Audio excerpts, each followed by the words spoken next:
en la clase en mi buzo de leopardo. Ahí está Diorranda. Va Ahora a quedar sí. registrada, sí, para la posteridad. Bueno. Comparte. Voy a poner esto. De a poco voy aprendiendo, con la Miriam vamos aprendiendo. Algún día terminaremos de aprender. Una vez hace poco estuve en un taller, bueno, el fin de semana estuve en un curso con gente que sabe usar el Zoom, y se pueden hacer un montón de cosas en el Zoom. Sí. Que uno Solo dice, hay que saber. Solo hay que saber Pequeño cosas que con la Miriam andamos un poco complicada, pero ¿sabremos? Sí. Bueno, acá estamos. Vamos a dejar la pavada y vamos a empezar. La clase pasada leímos el martes, para Fiamma que no estuvo, te cuento que vimos, voy a ver si puedo abrir un poco el chat.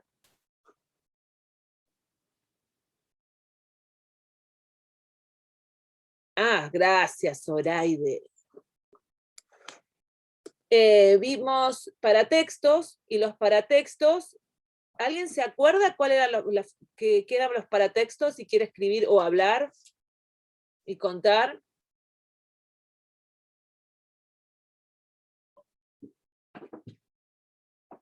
Son elementos que acompañan al texto, que dijimos que no eran accesorios, pero que complementaban la comprensión del texto.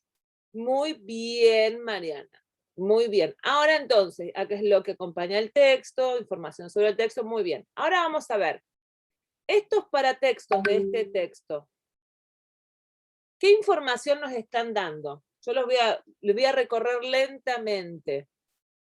Acá vemos, este sería el título. Ustedes léanlo, yo les voy a ir pasando lentamente para que identifiquen todos los tipos de paratexto que vimos. Lo tienen a mano ustedes también, ¿no? Al texto.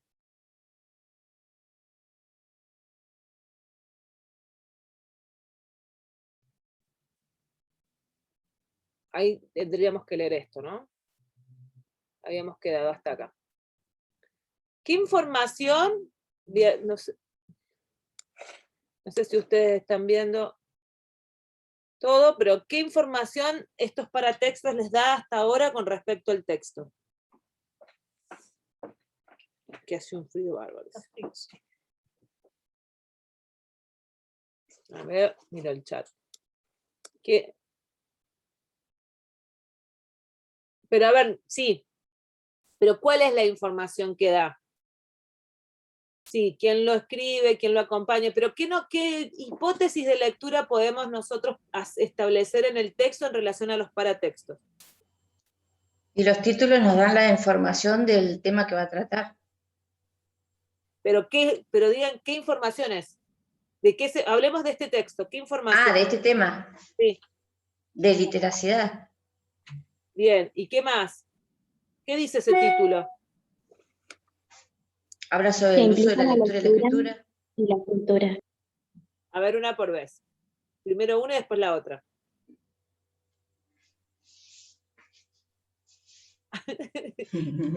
A ver, yo les pasa que no la estoy viendo. A ver, ¿quién había hablado? Sandra, ¿estabas hablando vos recién?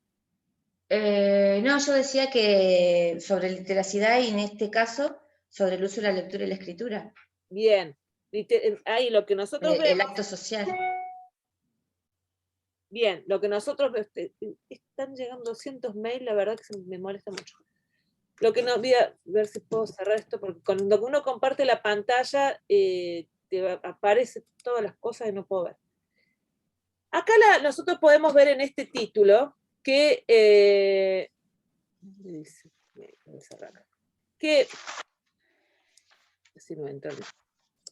dice literacidad, dos puntos, práctica social que implica el uso de la lectura y la escritura. Acá, el 2 puntos, voy a ser redundante en una explicación de signos de puntuación, pero el 2 puntos tiene una función muy importante en la escritura, que implica que todo lo que está hacia la derecha del 2 puntos es explicación de lo que está a la izquierda.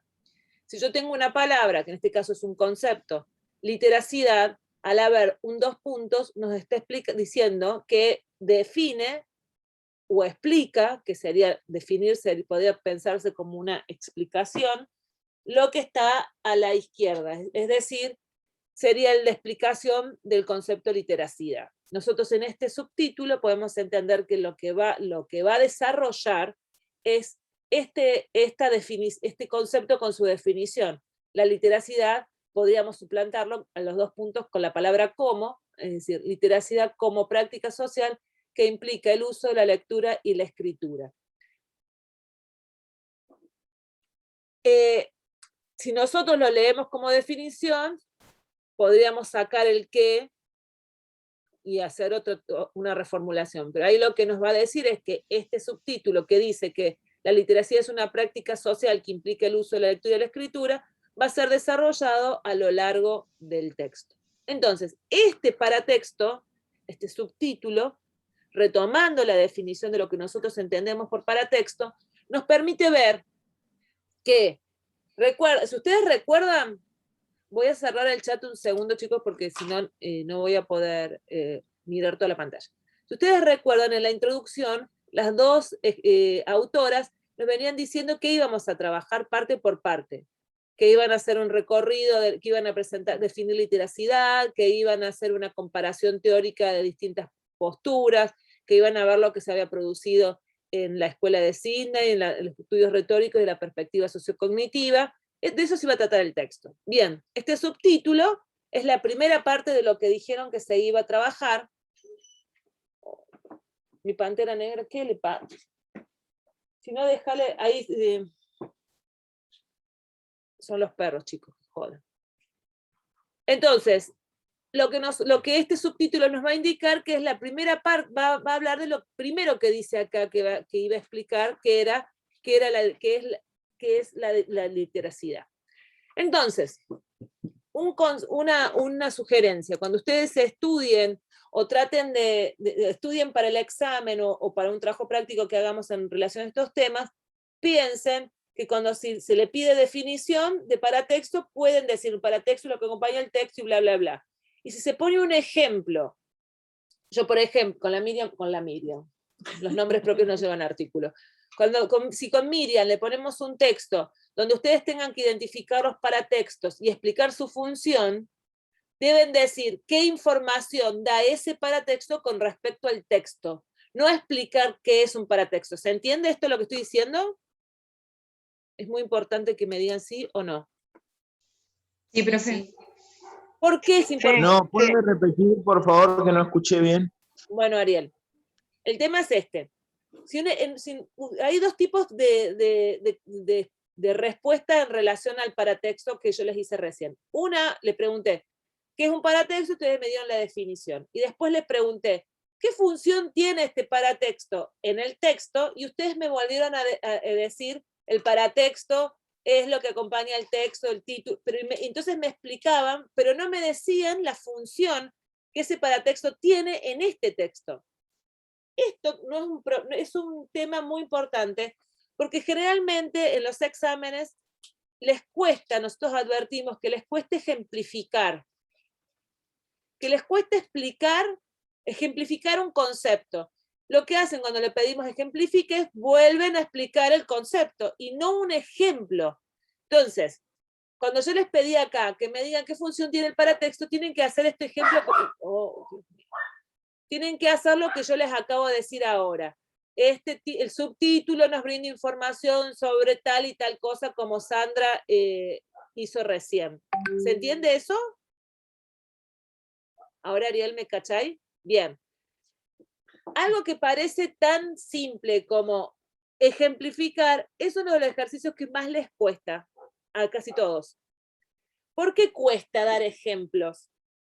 Antes de que avancemos con esta lectura, voy a explicar este tema, justamente ejemplificar. Porque ejemplificar implica que uno debe sacar el concepto bueno, primero voy a dar la definición compleja. Ejemplificar es la acción de poner en acto la abstracción de un concepto. ¿Y cómo logro yo eso? Cuando lo he comprendido. Si yo comprendí el concepto, puedo dar un ejemplo. Algo que parece tan simple implica un ejercicio muy complejo, que es que entra en juego el entendimiento y algo que hablábamos, creo que en esta materia, si la locura Sí. no me cambia, que es el de imagen discursiva, sí, lo habíamos hablado acá. Lo de imagen discursiva. Cuando yo logro imaginar, que Lucas decía, lo que pasa es que a mí me cuesta porque hay cosas que yo no, cuando hablaba de convergencia, que yo no sé qué significan, entonces no me la puedo imaginar. Cuando yo logro imaginar, logro construir una imagen en mi mente, cerebro, de un concepto, puedo replicarlo y dar un ejemplo, ¿sí? Solamente puedo ejemplificar cuando he logrado entender ese concepto, hacer ese ejercicio. Es como que voy a hacer un ejemplo muy burdo, una explicación muy burda. Me entra por mis ojos o por mis sentidos entra una idea, un concepto. Entra mi mente, cerebro. Si no la entendí, es como que hace como un ruido, así como si fuera una imagen de rayones, hasta que en un momento empieza a entrar la luz, y de ese coso así rayado empieza a aparecer un dibujito, y eso lo puedo explicar. Digo, no, a ver, convergencia, empiezo a dar vuelta, hasta que busco distintas herramientas como para poder aclarar esa idea. Bueno, converger puede ser como cuando dos líneas se crucen en algún punto. ¿Se entiende el mecanismo de cómo se construye la ejemplificación? Entonces, si ustedes se fijan, cuando damos clases y tenemos que dar un ejemplo, nosotros al estudiante lo tenemos que llevar a ese camino, que haga ese recorrido. Por eso estamos haciendo todos estos pasos, leemos despacito todo este texto, porque lo leemos y por eso identificamos las palabras que no entendemos. Bueno, no entendió literacidad, perfecto. Vamos a ver qué pasa, hay distintos caminos como para darle vuelta a la definición de la idea de construir esa imagen en la mente-cerebro. Hasta que la construyo, me fijo, bueno, empiezo a aclarar a partir de los distintos caminos didácticos que nosotros vamos a proponer como docentes, hasta que el estudiante logra construir una imagen más clara, y cuando nos damos cuenta que la pudo construir, cuando le decimos, bueno, a ver, hace un ejemplo, y te dice un ejemplo, y nosotros decimos, bueno, a ver, vamos, y después nos fijamos si ese ejemplo se relaciona con lo que estamos trabajando, el docente interviene y dice, bueno, a ver, habría que fijarse más sobre esta cosa, con lo otro, o completamos el ejemplo como hicimos recién en el ejercicio. ¿Se entendió o no? Díganme, a ver, ¿qué piensan? ¿Quedó claro? Me gustaría escuchar sus opiniones. Quedó claro, clarísimo. Gracias, Ariel. Sí, quedó claro. Muy bien.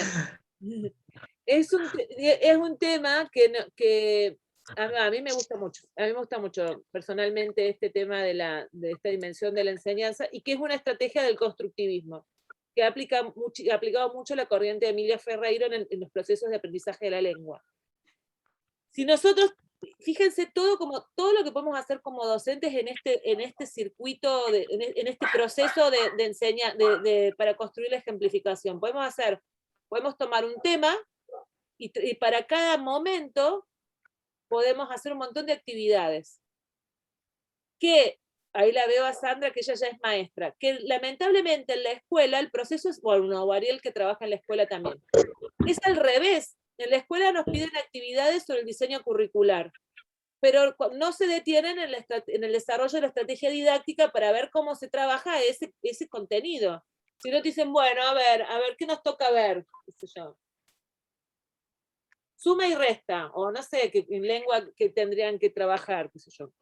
¿Vos qué das, Sandra? ¿Lengua o matemáticas? ¿Qué das, sociales o naturales? ¿Lengua o matemáticas? Todas las materias. Pero me encanta lengua y literatura.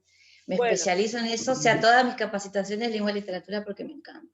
Bueno, a ver, un contenido de que me dijiste que estabas en 6º grado, un contenido que estás trabajando ahora en lengua.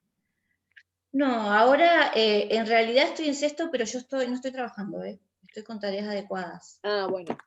Así que no te podría dar un ejemplo ahora, pero no sé, por ahí, no sé, años anteriores hemos trabajado, por ejemplo, los cuentos policiales, por ejemplo. Ajá. ¿Y cuál sería el contenido ahí? El cuento policial, ¿y cuál sería la estrategia pedagógica?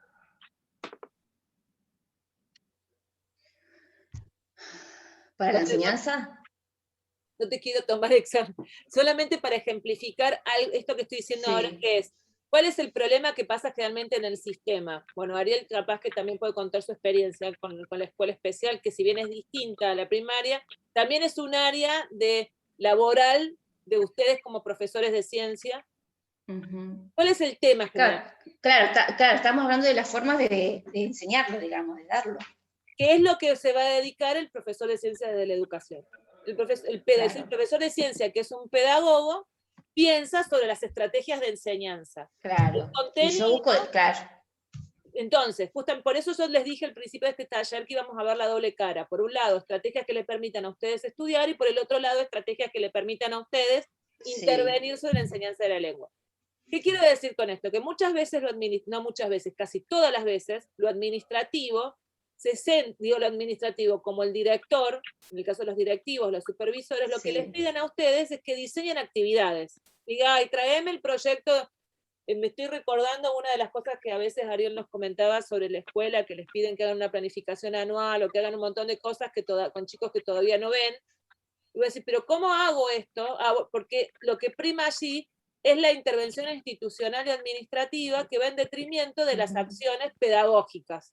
Bueno, esto es la historia del rulo. Siempre, desde que existen las instituciones, pasan estas cosas. Lamentablemente, se recae en el activismo, porque evaluar la actividad o evaluar el contenido nos permite tirar un número y poder decir, tantos aprendieron, tantos no, digamos, trabajar ad hoc sobre una cosa, pero intervenir sobre procesos pedagógicos. ¿Tenés frío? Porque los perros abrieron la puerta.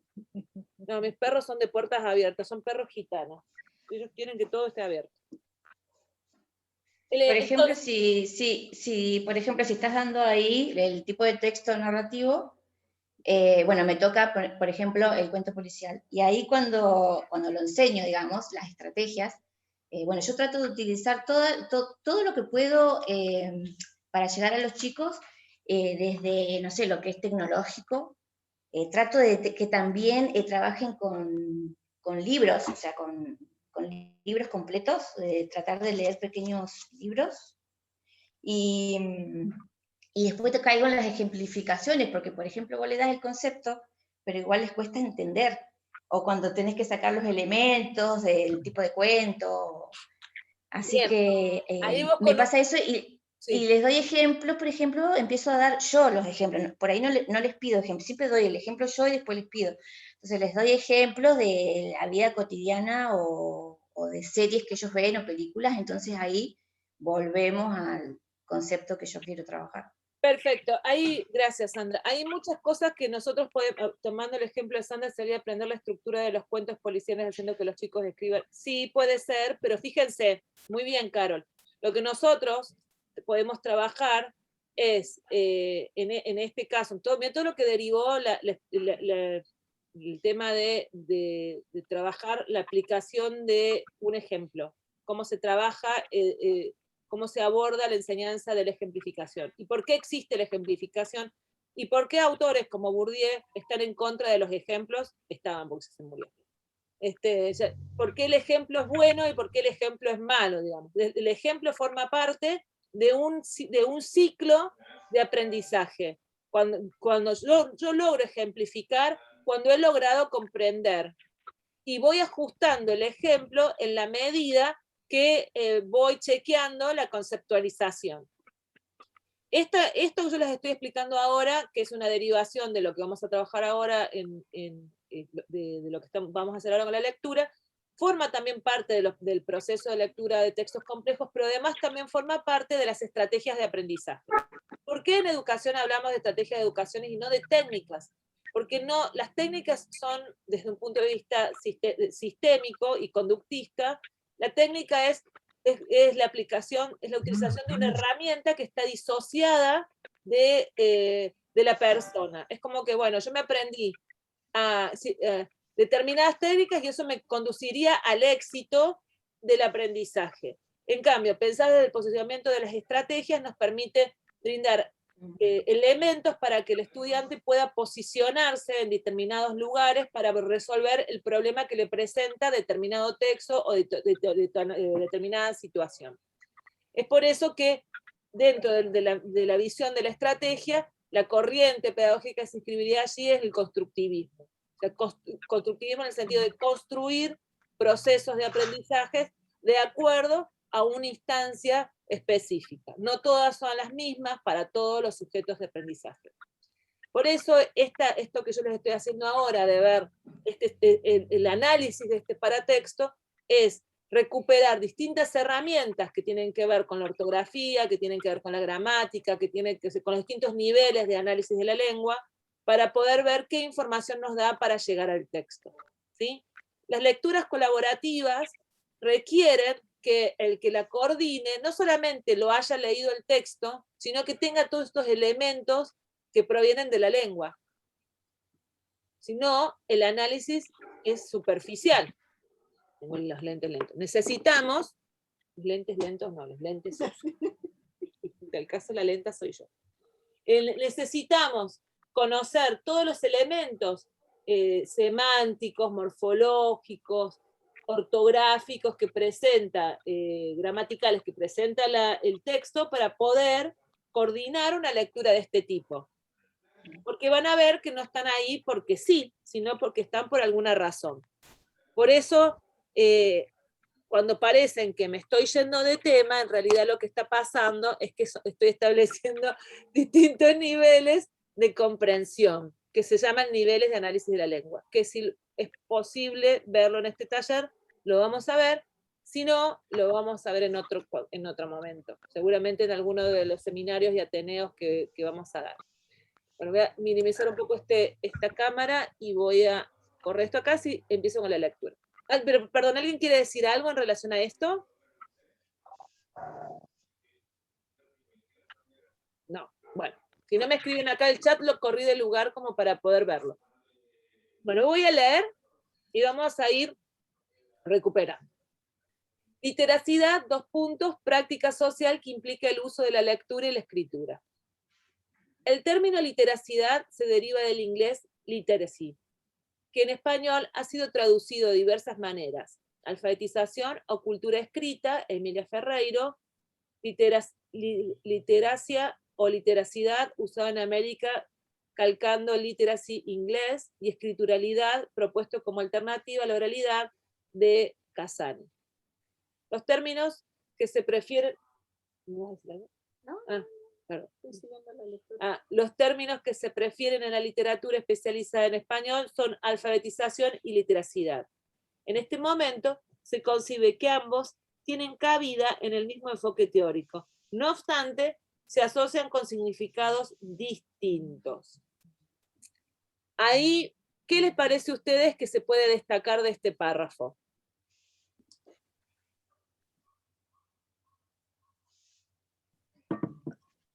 ¿Qué información nos da este párrafo? Que tiene múltiples sentidos, más allá de todas las traducciones que tuvo y que tiene, puede tener distintos sentidos dependiendo del enfoque que cada uno tenga. Bien. Pero aclara que cómo lo vamos a utilizar nosotros en este texto. Bien, ¿qué más? ¿Qué sentido? ¿Pero qué cosa? Y que ambos no se asocian, pero bueno, como dice ahí, no significan lo mismo. Bien, pero ambos ¿qué? ¿Qué cosa? ¿De qué está hablando?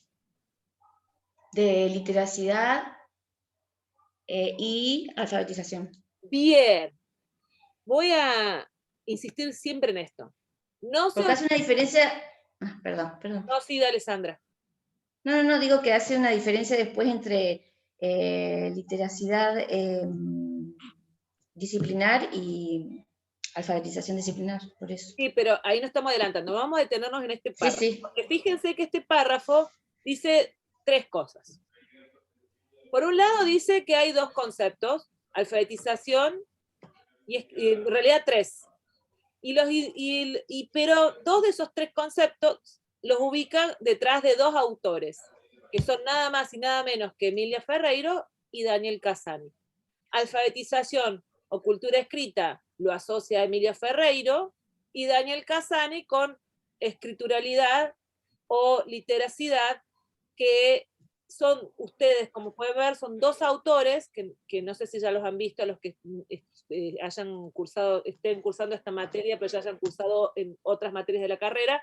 Son dos exponentes del área de la didáctica, vinculados al constructivismo, pero con dos perspectivas diferentes sobre el área de la enseñanza. Si bien se citan mucho, bueno, Emilia ya está muy viejita, pero se citan mucho, no tienen las mismas, no trabajan de la misma forma. De hecho, la escuela de Emilia Ferreiro tiene muchas investigaciones desarrolladas en el ámbito de la investigación,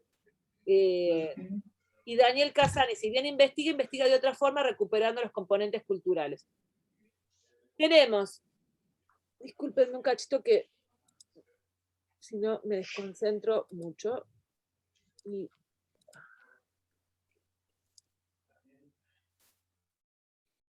Entonces, en primera instancia tenemos este tema, dos conceptos con dos autores fuertes detrás.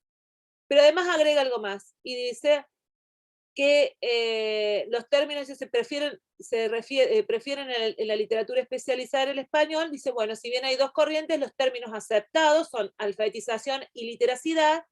Y ahí viene el tercer punto, el tercer eje que destaca este párrafo, es que si bien son parecidos, tienen diferencias. Y ahí es donde, si ustedes recuerdan de qué es lo que hablaba el resumen, es por este camino en el que va el texto, en poder identificar las diferencias.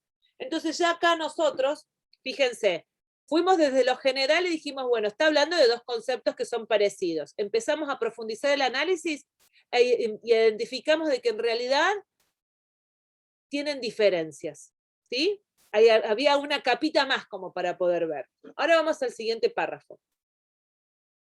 Yo correcto acá. Y dice, desde el enfoque sociocultural, y acá hay un 1 que es un pie de página y lo vamos a leer, que dice ahí, desde el enfoque sociocultural, 1. El enfoque sociocultural ve la literacidad como un fenómeno situado, donde los significados son co-construidos por los participantes con base en sus motivos personales y sociales, y también en la cultura, normas, valores e identidades de las que se han apropiado como consecuencia de su participación en las comunidades discursivas de diversos ámbitos, entre paréntesis Bañales et al. 2013. Desde esta perspectiva, la literacidad es más que leer y escribir, implica considerar lo que las personas hacen cuando leen y escriben, por qué lo hacen, para qué, cómo y qué en cada contexto particular, además de definir cuál es su identidad y la visión del mundo que exhiben al realizar sus acciones. Entonces, fíjense, antes de avanzar con la lectura del párrafo, cómo este pie de página es como un hipervínculo, nos hable. Ay, no sé si se les corta a todos, chicos, ¿me escuchan bien? Ahí leo que Janet me dice que no escucha. Sí, se escucha bien. Profe, muy bien. Bueno, porque ahora no los veo, entonces. Bien, Caro, gracias. Entonces vemos acá que el enfoque sociocultural tiene algo muy importante que implica, y creo que sería este pie de página nodal. Recuerden que este es un paratexto, el pie de página, ¿sí? Recuerden lo que estábamos hablando de la definición de paratexto. Este paratexto nos da una información sustancial al desarrollo del texto, porque nos define qué es enfoque sociocultural y qué función tiene lo sociocultural para la perspectiva del aprendizaje de la lengua. Y dice que el recuperar el enfoque sociocultural permite ver que los procesos de lectura y escritura están asociados a la visión de mundo, a la identidad del sujeto, a la cultura, a las normas, a los valores. Es decir, no tiene que ver con que uno reproduce un texto de manera mecánica, sino que quién es quiénes son los sujetos que intervienen en el proceso de lectura, significan el texto. Y que para poder, y bueno, recupero esto para la estrategia que estamos viendo de lectura colaborativa. Leer en voz alta, leer en grupo, detenernos en los conceptos que están presentes en los procesos de lectura, conducen necesariamente a poner en valor las distintas visiones del mundo que intervienen en esa acción, ¿sí? Entonces, este pie de página no debemos pasarlo por alto porque nos permite definir enfoque sociocultural. Generalmente, los pies de página complementan lo que dice el texto, esa es su función, pero hay muchos casos que ponen información circunstancial, pero en este caso, fíjense cómo este pie de página nos da una mirada fundamental del texto, porque desagrega y profundiza el concepto, ¿sí? Ahora, una vez que ya lo leí, vuelvo desde el principio. Desde el enfoque sociocultural y, en particular, desde los nuevos estudios de literacidad, se entiende que la literacidad es un conjunto de prácticas discursivas, es decir, formas de usar la lengua y otorgarle sentido tanto en el habla como en la escritura. Es una práctica aprendida por el ser humano para que le sea útil a sus propósitos e implica una manera de usar la lengua y la escritura en el marco de un propósito social específico. Y sobre todo, es algo que la gente hace, es esencialmente social y se localiza en la interacción interpersonal. El enfoque sociocultural para entender la literacidad no niega el componente cognitivo del lenguaje, pero en lugar de considerar que la lengua y la escritura son solo habilidades cognitivas individuales, se las ve como una práctica social y una práctica ideológica implicada en relaciones de poder e incrustada en significados y prácticas culturales específicas. Strick 2014, 1. Ahí hay otro nuevo pie de página. Anteriormente estaba el 2. Perdón, me había olvidado. Literacidad. Perdón, no lo había visto. El 2 es, en las últimas décadas del siglo pasado, muchas disciplinas cambiaron su enfoque de lo individual a la interacción social y cultural, por lo que surgieron diversos movimientos contra el conductivismo de la primera parte del siglo XX y la revolución cognitiva de entre el 60 y el 70. Los nuevos estudios de literacidad nacen con este cambio de enfoque. Bueno, y acá tuve una leyenda en inglés que dice que representa las nuevas tradiciones de la literacidad y los distintos enfoques que va en contra de las adquisiciones. Bueno, habla de una estrategia de forma de construcción del lenguaje y haciendo énfasis en la dimensión social del aprendizaje de la lengua. El texto del pie de página tercero hace la cita original en inglés. Voy a volver a donde estaba el pie de página 2, acá bien, como dice Miriam, sobre los nuevos estudios de la literacidad, que inclusive estos nuevos estudios de la literacidad es el que encabeza Casani. Bueno, este señor Guy Zavala también. Bien, fíjense que la lectura oral hay una dificultad cuando hay mucho pie de página porque uno se va perdiendo sobre lo que quería decir. Entonces, vamos a recuperar acá en este párrafo. Lo que se busca es, dice, qué es lo que plantea, introduce el enfoque sociocultural, lo define qué implica el enfoque sociocultural para la literacidad, y acá podríamos detener nuestra definición, dice conjunto de prácticas discursivas, es decir, formas de usar la lengua y otorgarle sentido tanto en el habla como en la escritura. Simona, ¿qué le pasa a esta chica? Y que es una práctica, bueno, es un conjunto de prácticas discursivas y que esta práctica no es algo ajeno, sino que forma parte, que es una práctica aprendida por el ser humano. Y que para que se le sea útil dice sus propósitos. Y que es una forma específica de uso de la lengua y la escritura. Y profundiza sobre esta dimensión sociocultural. Ay, discúlpenme, chicos, pero estos hoy están muy hinchapelosos. Andate.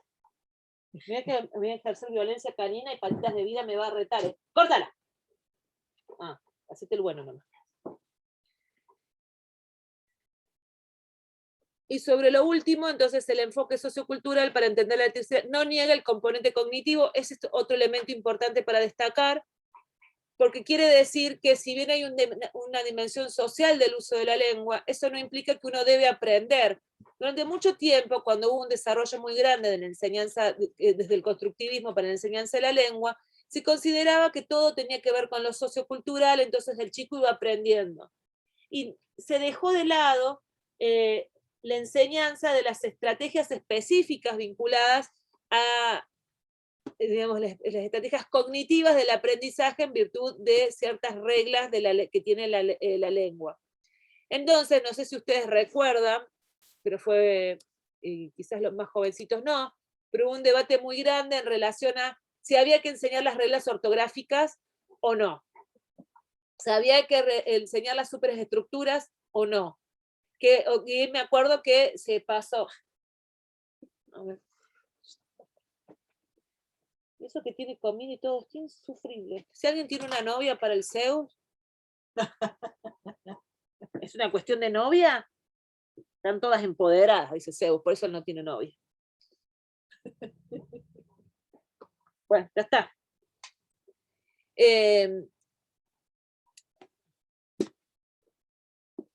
Basta, Zeus, bastala.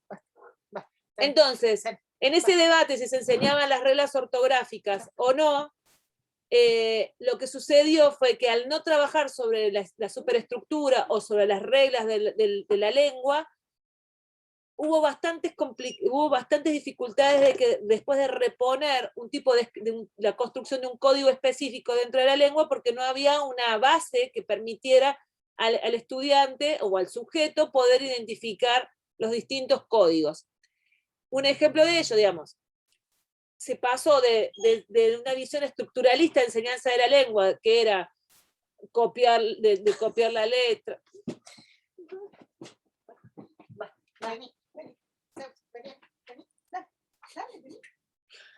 Este es el momento que le pego con el libro de Jean Piaget por la trompa y le tiro un libro de literacidad al Zeus hasta que se porte incortala. No quiere irse porque sabe que lo van a retar. ¡Basta!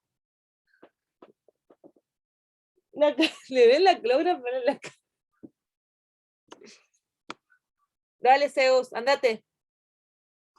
Estamos en clase.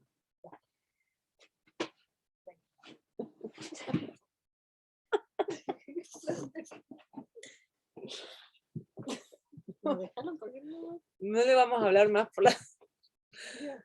No, chicos, este está más labrador que nunca. Bueno. Recién la Frida lo mordió, no fue todo un show. Bueno, vuelvo acá. Sotelo concentrado. Por ejemplo, a mí uno de los ejercicios que se hacía era, en esta visión no estructural de la enseñanza de la lengua, que...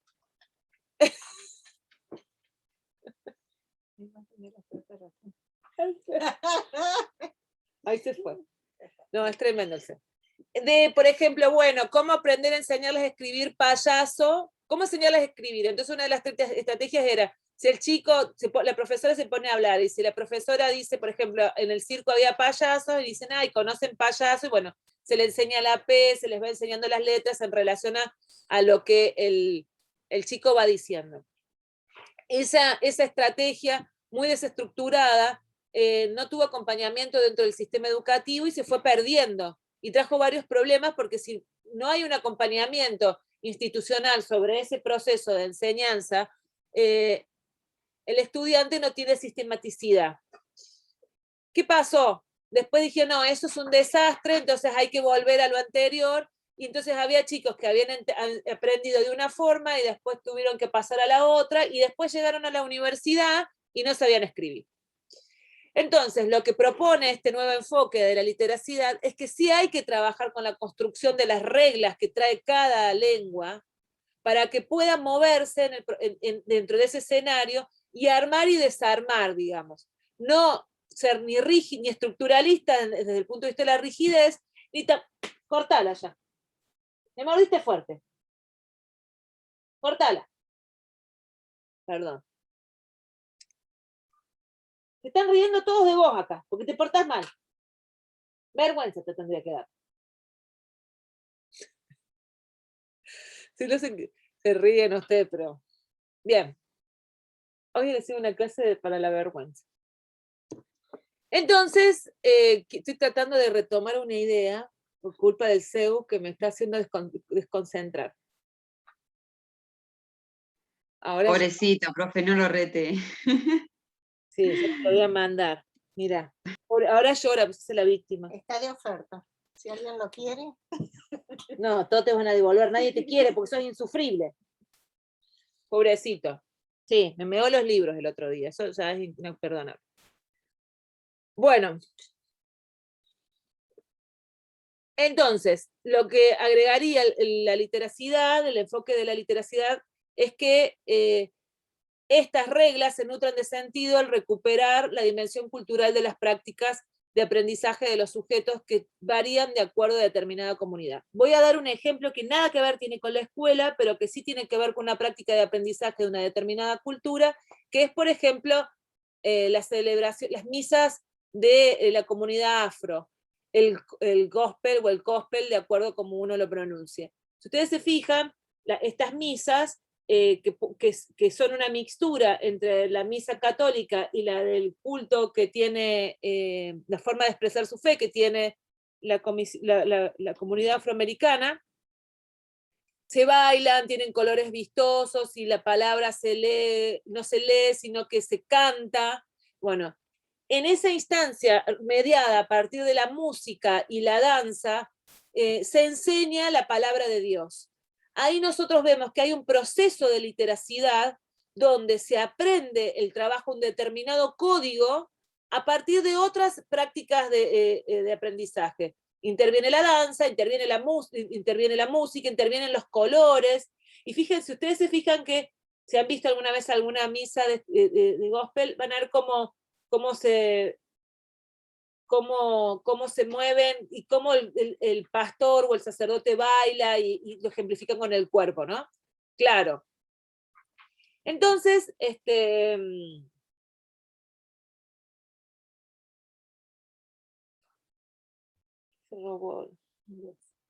Hay algo muy parecido hoy. Ay, sí. Perdón, te interrumpí. No, habla. Hay algo muy parecido que está en YouTube en realidad, está genial, se llama Destripando la Historia, y enseñan historia, mitología en realidad, y hablan un poco de todo, de la mitología griega.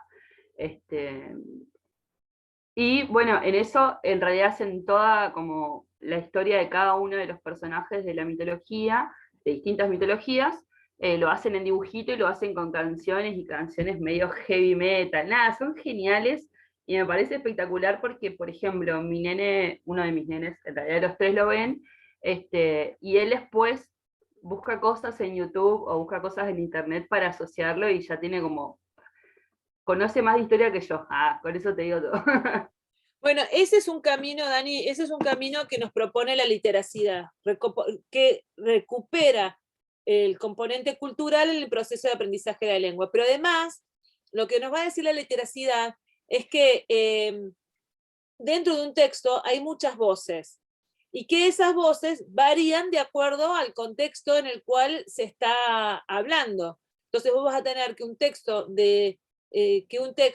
un libro de textos tiene un determinado código, una determinada forma de hablar que va a remitir al contexto institucional en el cual se va a inscribir.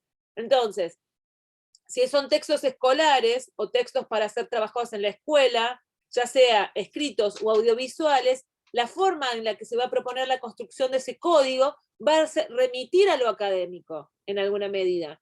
Siempre va a remitir a lo académico.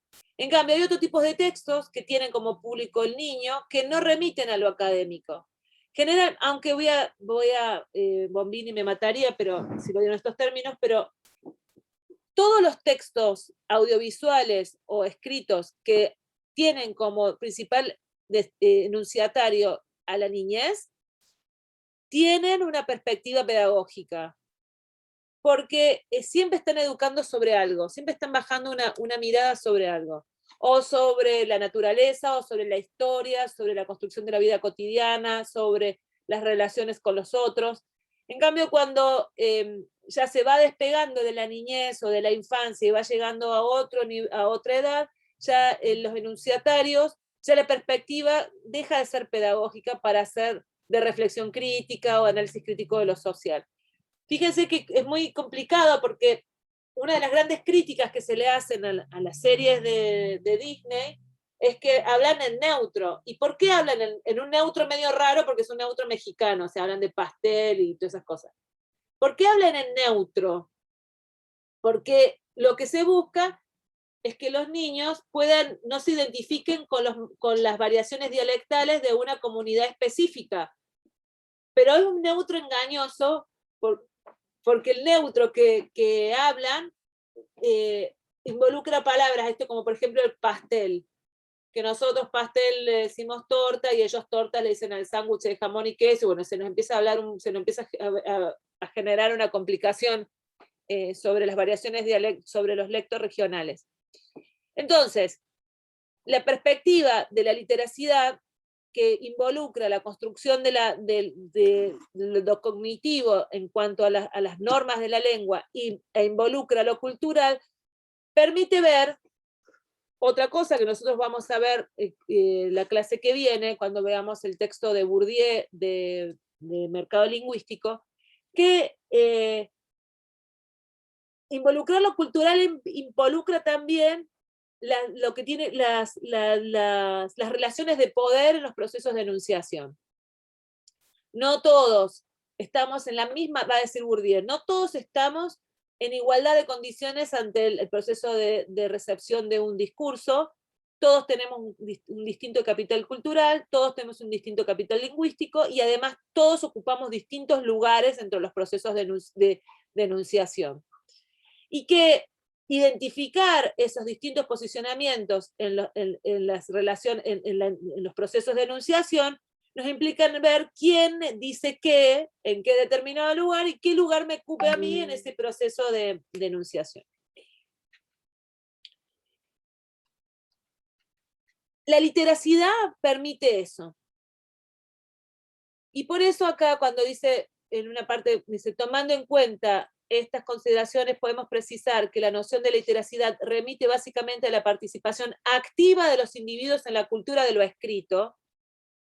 ¿Qué quiere decir? Que no solamente es una participación activa en el proceso de que escribo, sino que estoy diciendo, y recuperar la posibilidad de recuperar, digamos, tornar evidente que todos decimos algo al momento de escribir o al momento de leer, recupera, nos saca del lugar pasivo para ponernos en un lugar de productores de cultura. Un niño que participa, fíjense, vuelvo para atrás. Si yo en el aula leo entre todos, leemos entre el docente, lee en voz alta y los niños siguen la lectura y después le dice, ahora lee vos, o qué pensás vos de esto que estamos haciendo ahora, y vos qué pensás de esto que dice aquel autor, y vos viviste algo parecido, viste una jirafa, por ejemplo, estamos hablando de animales, o conocés, en el caso de este ejercicio, ¿conocen a Kazan? Y les podía preguntar yo a ustedes. Bueno, este proceso de interacción, o lo que estamos haciendo ahora, como que cada uno va agregando una visión con respecto a lo que estamos hablando, hace que el enunciatario o el lector salga del lugar pasivo para reponer su trayectoria cultural en los procesos de interpretación. Por eso la literacidad concibe, o en este caso la alfabetización, concibe al sujeto, al enunciatario, como un sujeto activo que pone su cultura en escena a los procesos de interpretación, y requiere, y esto lo voy a agregar yo en este proceso de análisis que estamos haciendo del texto, pero requiere necesariamente que el que coordine el proceso de lectura retome estas visiones de mundo para enriquecer los procesos de interpretación. Fíjense qué desafío institucional que implica un tipo de lectura de este tipo.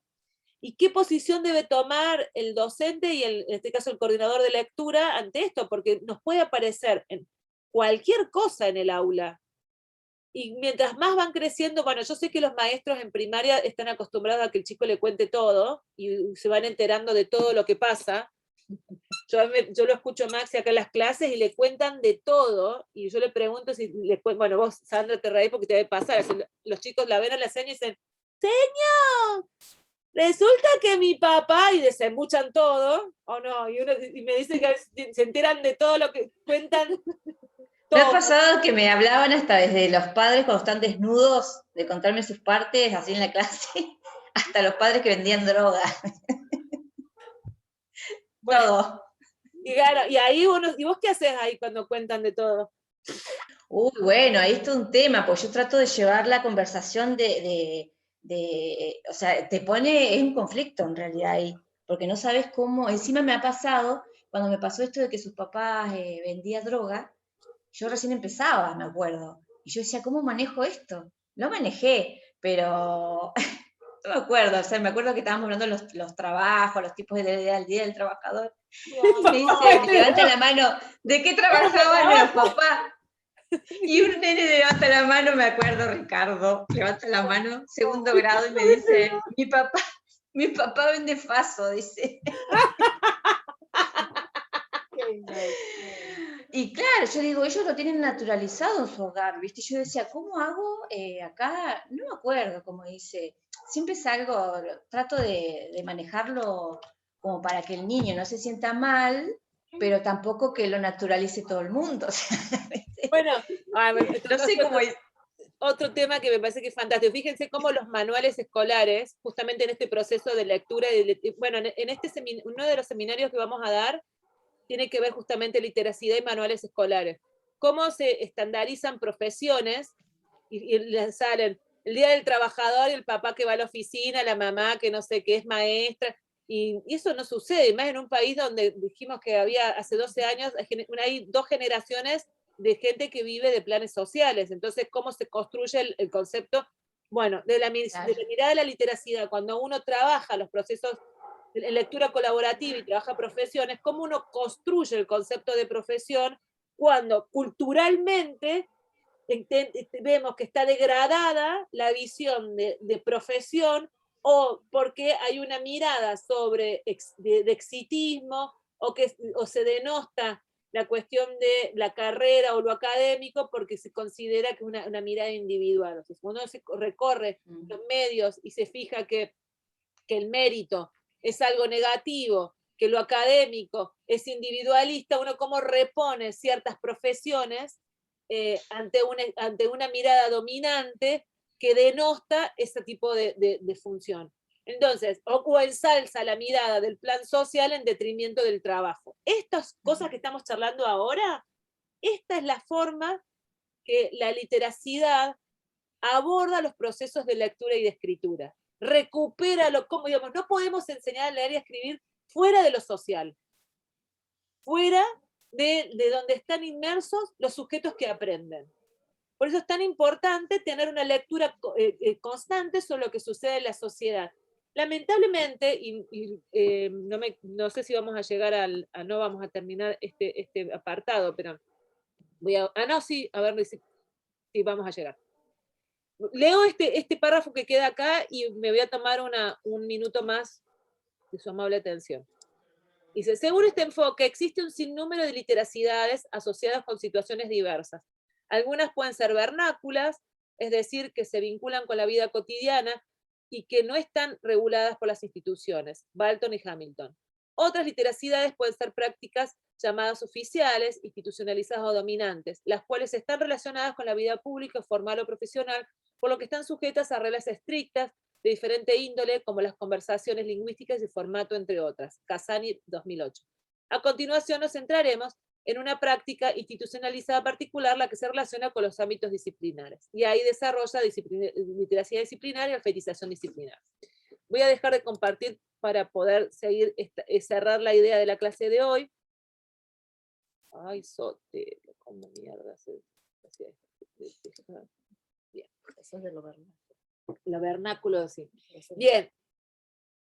La literacidad, entonces, lo que nos viene explicando ahora en estas dos autoras en el recorrido teórico, es decir, recupera el lugar que habita el sujeto para poder para ejercer su proceso de significación de palabras. Estamos viéndonos ejemplos de la primera infancia, de la primera infancia escolar, porque es ahí donde se empiezan a construir los primeros conceptos en la lectura y la escritura, donde el niño va descubriendo el mundo. Ahora, si nos vamos a la universidad, este ejemplo que Lucas decía que no le costó comprender, no sabía el significado de la palabra convergencia y cómo él nutrió de sentido esa palabra, nosotros vamos a ver que en la universidad, en el primer año, nos encontramos, no sé si hay alguien de primer año, y si hay alguno que sea de otro, ¿hay alguien que esté entrando a la carrera este año? Yo, profe. Florencia y Janet. Bueno, ¿a ustedes hay palabras que les resulten nuevas, desafiantes, que no hayan escuchado nunca?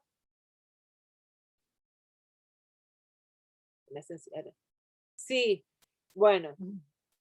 Hay cosas que quizás, o teorías, o cosas muchísimas. Bueno, ahí podríamos hacer un parangón con lo que les suceden a los niños en la primera unidad didáctica, que hay muchas cosas que no conocen y que están aprendiendo de manera nueva.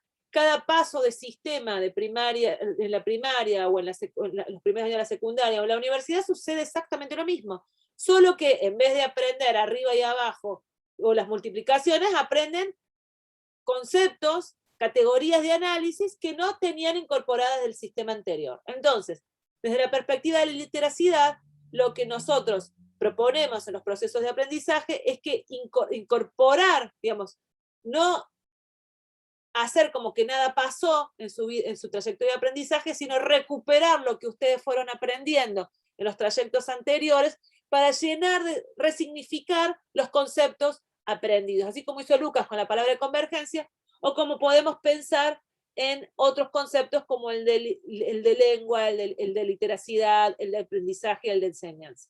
Eso es lo que propone la literacidad, y vamos a ir viendo, como hasta ahora, toda su dimensión del didáctico, de la dimensión de la enseñanza, como estuvimos haciendo hoy. ¿Alguna pregunta que quieran hacer? Ahí el Zeus sigue jodiendo porque insiste. ¿Alguna cosa que quieran decir hoy? Preguntar, ¿qué les pareció la clase? ¿Se entendió?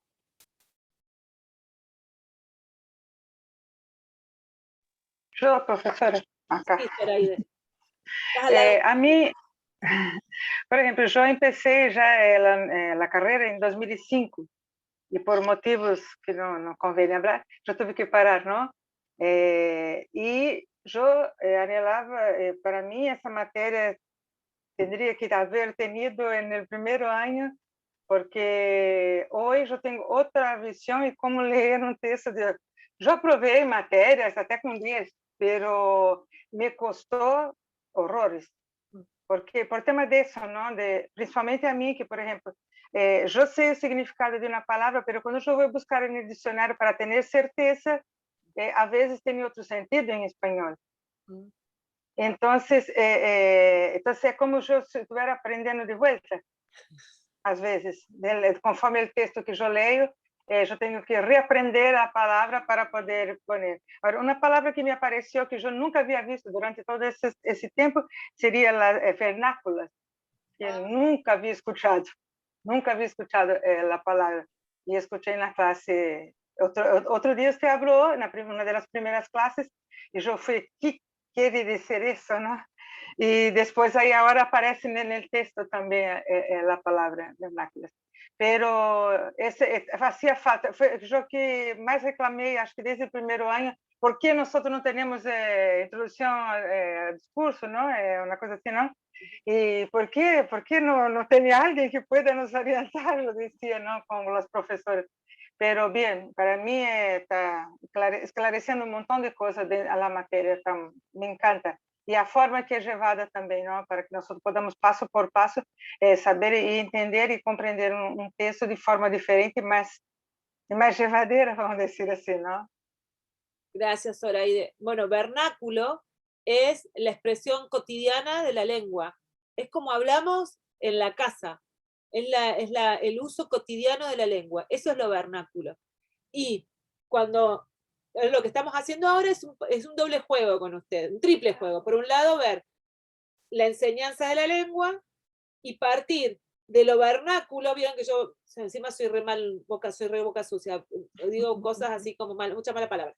Entonces parto de lo vernáculo a lo académico todo el tiempo en la clase. Les hablo de manera con lenguaje cotidiano a lo conceptual. Hago esa ida y vuelta para que ustedes de a poco vayan incorporando en su capital lingüístico palabras propias de esta disciplina. ¿Por qué hago así? Porque podría haberlo hecho de otra forma y hablar en difícil todo el tiempo, pero no. Es importante ir haciendo un pasaje gradual para que ustedes vayan viendo con sinónimos, con explicaciones, qué significa. A veces uno se demora, hay otros que quizás la sacaron de entrada a la materia y se cansan que sea tan redundante y demos vueltas, pero en realidad este ejercicio permite ver conceptos de distintos lugares. Y en la complejización, que es lo que yo les iba mostrando en la lectura, los distintos niveles de análisis que tiene, las distintas posibilidades de entrada que nos propone un texto. Y que no hay una idea central, sino hay distintas ideas dentro de un texto. Esa idea de la idea principal, si valga la redundancia, es un invento argentino. No, es imposible que haya una idea principal en un texto. Hay múltiples ideas, tantas puertas de entrada posibles como cosas que yo busque dentro de ese texto. Acá leo lo que dicen, trato de buscar los significados. Estuvo buena la clase y todo lo que vamos acá también trato de aplicar muy bien. Carol, Julia, estoy aprendiendo a leer los textos de otra manera. Ahora reparo los paratextos. Ah, muy bien, me alegro mucho, Juliana. 10 para Juliana. Ahí te vamos a anotar. Bueno, chicos, hoy los tengo que abandonar un ratito antes porque tengo que hacer otras cosas, lamentablemente, de la universidad que nos están obligando a cumplimentar. Pero el objetivo de hoy está cumplido. Hemos leído otro apartado más. Escúchenme. El martes no hay clases. El martes no hay clases porque es el Día de la Patria, el 25 de mayo. Así que les voy a dejar, no les voy a poner tarea, pero sí les pido que el que no leyó lea todo el texto así termina de tener toda esa visión. De todos modos, les voy a agregar un texto más para que les sugerirles para la lectura, para que puedan seguir. Reitero la invitación para el taller que vamos a empezar el 31 de mayo, ahí Zoraide capaz que te sirva anotarte, es el taller de bien, si quieren. Si se portan bien, les vamos a poner el link correcto. Sí, si se portan bien, termino de subir las cosas que faltan. Sí, hoy voy a subir el resto. Ya me anoté ya, profe. Ah, muy bien, muy bien. Sí, ya voy a subir las dos que quedan, Paola, no te preocupes. No se preocupen en entregar tarde las cosas. Yo lo que dije la clase pasada es que el grupo es el grupo ya que nosotros consideramos que está. Los martes hay más compañeros, pero ya sabemos qué es y los vamos a ir acompañando en el conjunto, ¿sí? Les vamos a ir sumando más actividades. ¿Qué vamos a ver la próxima clase? Ay, me olvidé. ¿No vas a presentar el libro? Vamos a ver Mercado Lingüístico de Bourdieu. Ya se los voy a colocar, que viene a continuación de esto que tenemos que ver ahora. Bueno, chicos, ¿algo más que decir, Miriam? Es la humedad. La humedad nos pone mal los pelos y la parte de adentro también. Bueno, les mando un saludo grande, nos vemos el jueves que viene. Que aprovechen el fin de semana y descansen, cuídense del coronavirus. Besito. Chao, hasta la semana que viene. Chao. Chao, profe. Hola. Chao a todos. Chao. Tortas fritas sin gluten. Chao.